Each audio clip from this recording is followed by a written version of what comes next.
Rewmi 24 TV.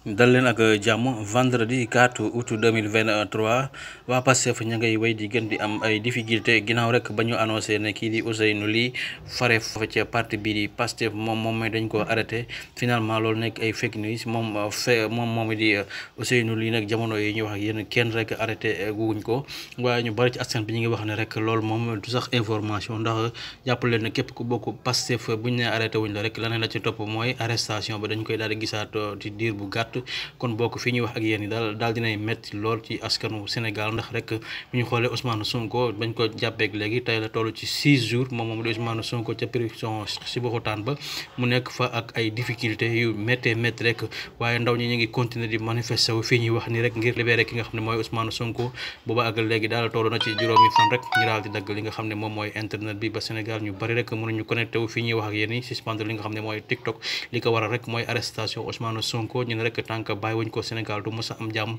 il faut ñu libérer immédiat ki nga xam ne rek moom mooy président Ousmane Sonko ndax moom mooy candidat du peuple moom mooy yaakaaru ndaw ñi kon daal fi ñuy wax ak yéen Ousseynou Ly Pastef moomu ñu annoncé ne dañ ko arrêté wuñ ko